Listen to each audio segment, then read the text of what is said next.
Salam jumpa kembali bersama Bunda Heni dalam doa dan renungan anak misioner Paroki Santo Petrus dan Paulus Argapura, Keuskupan Jayapura, di edisi Senin 7 Agustus 2023. Masih dalam masa biasa, pekan biasa ke-18.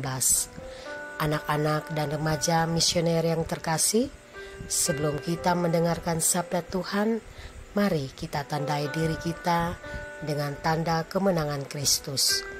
Dalam nama Bapa dan Putra dan Roh Kudus. Amin. Selamat pagi Bapa, terima kasih buat hari yang baru yang Engkau berikan kepada kami.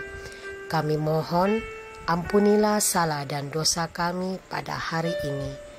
Kami anak-anak-Mu akan mendengarkan sabda yang menjadi sumber hidup kami. Karena itu ya Bapa, berilah kami hikmat agar kami dapat mendengarkan dan melakukan sabda-Mu dalam tugas dan perutusan kami masing-masing. Nama-Mu kami puji, kini dan sepanjang segala masa. Amin. Tuhan beserta kita dan serta-Mu juga. Inilah Injil Yesus Kristus menurut Matius. Dimuliakanlah Tuhan. Setelah Yesus mendengar berita itu, menyingkirlah ia dari situ dan hendak mengasingkan diri dengan perahu ke tempat yang sunyi. Tetapi orang banyak mendengarnya dan mengikuti dia dengan mengambil jalan darat dari kota-kota mereka. Ketika Yesus mendarat, ia melihat orang banyak yang besar jumlahnya. Maka tergeraklah hatinya oleh belas kasihan kepada mereka, dan ia menyembuhkan mereka yang sakit. Menjelang malam, murid-muridnya datang kepadanya dan berkata, "Tempat ini sunyi dan hari sudah mulai malam. Suruhlah orang banyak itu pergi supaya mereka dapat membeli makanan di desa-desa." Tetapi Yesus berkata kepada mereka, "Tidak perlu mereka pergi. Kamu harus memberi mereka makan." Jawab mereka, "Yang ada pada kami di sini hanya 5 roti dan 2 ikan." Yesus berkata, "Bawalah kemari kepadaku." Lalu disuruhnya orang banyak itu duduk di rumput. Dan setelah diambilnya 5 roti dan 2 ikan ini, Yesus menengadah ke langit dan mengucap berkat, lalu memecah-mecahkannya roti itu dan memberikannya kepada murid-muridnya.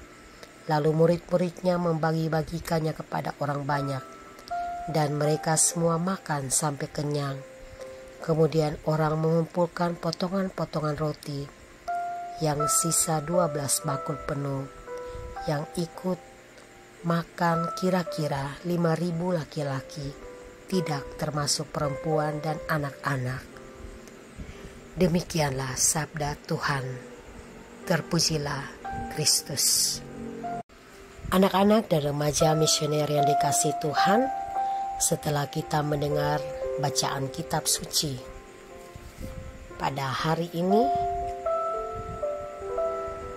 kita akan bersama-sama merenungkan kembali dari kisah mujizat yang dibuat oleh Yesus, yaitu ia memberi makan 5.000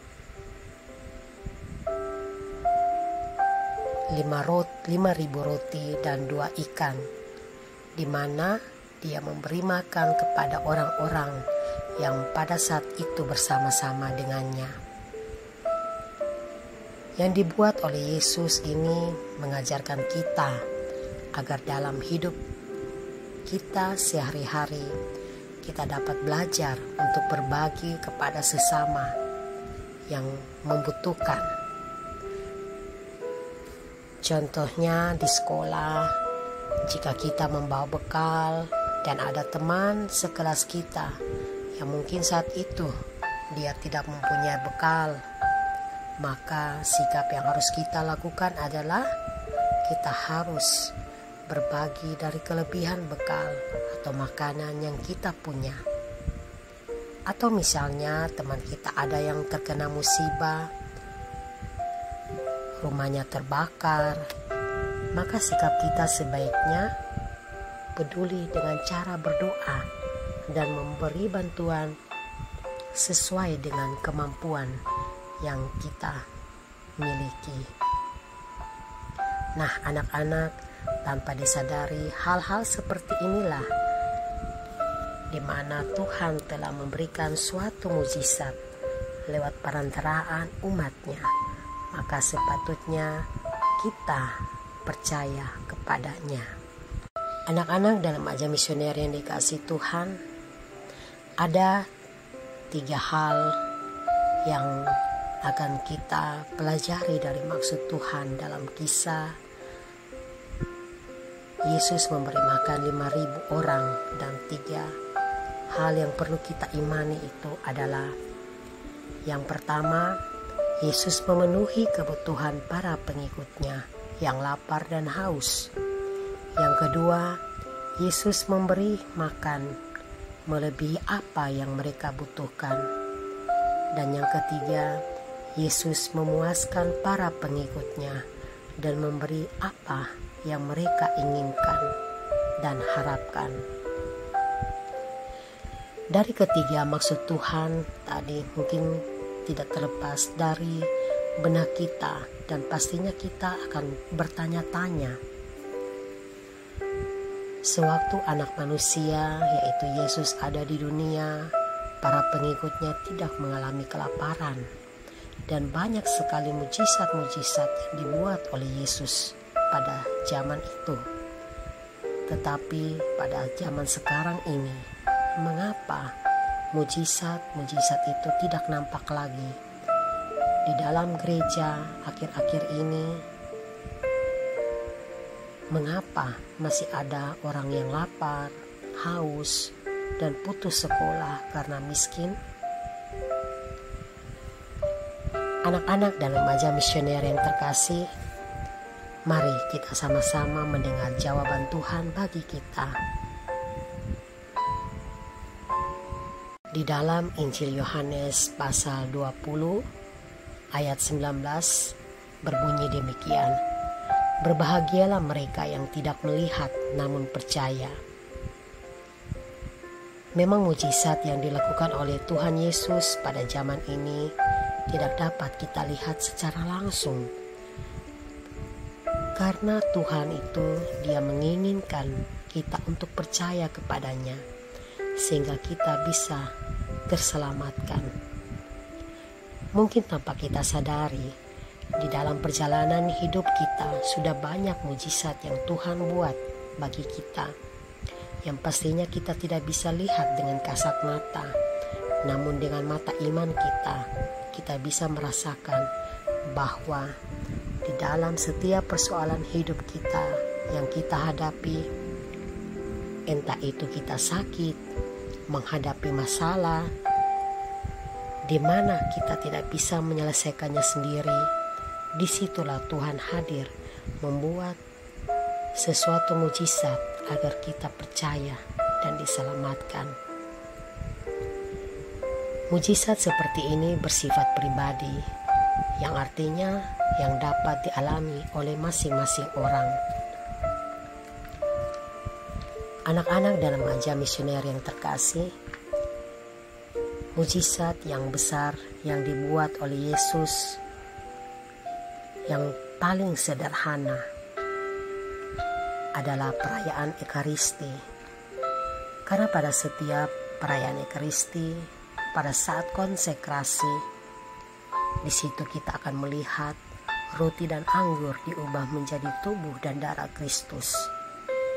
Nah, disitulah Tuhan hadir kembali di tengah gerejanya, dan kuasanya dapat dinyatakan di tengah kita. Memang bagi kita yang percaya pasti tidak memerlukan penjelasan yang rinci. Namun bagi orang yang tidak percaya, penjelasan seperti apapun tidak akan pernah memuaskan hatinya.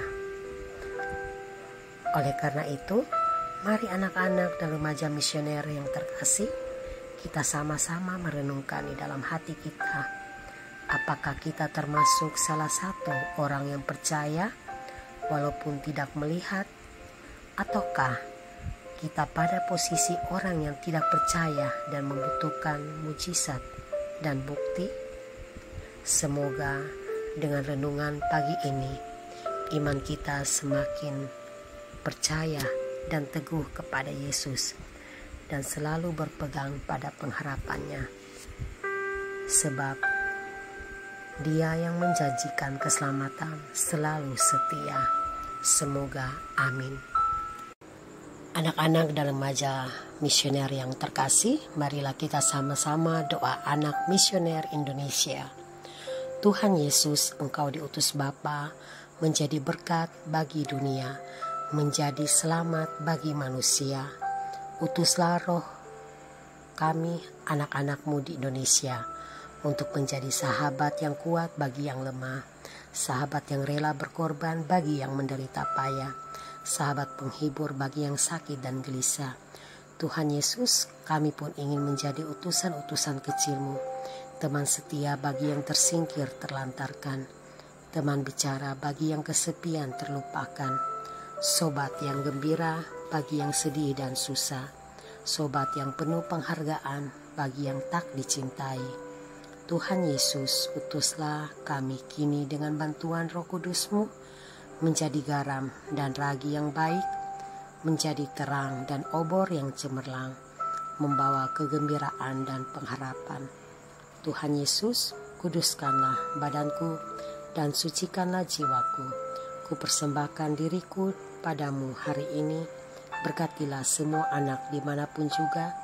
Berkatilah semua orang yang kami jumpai siapapun juga. Amin. Bapa kami yang ada di surga, dimuliakanlah nama-Mu, datanglah kerajaan-Mu, jadilah kehendak-Mu atas bumi seperti di dalam surga. Berilah kami rezeki pada hari ini, dan ampunilah kesalahan kami, seperti kami pun mengampuni yang bersalah kepada kami. Dan janganlah masukkan kami ke dalam pencobaan, tetapi bebaskanlah kami dari yang jahat. Amin. Salam Maria, penuh rahmat, Tuhan sertamu. Terpujilah engkau di antara wanita, dan terpujilah buah tubuhmu Yesus. Santa Maria, Bunda Allah, doakanlah kami yang berdosa ini, sekarang dan waktu kami mati. Amin. Kemuliaan kepada Bapa dan Putra dan Roh Kudus, seperti pada permulaan, sekarang, selalu, sepanjang segala abad. Amin. Dalam nama Bapa dan Putra dan Roh Kudus. Amin.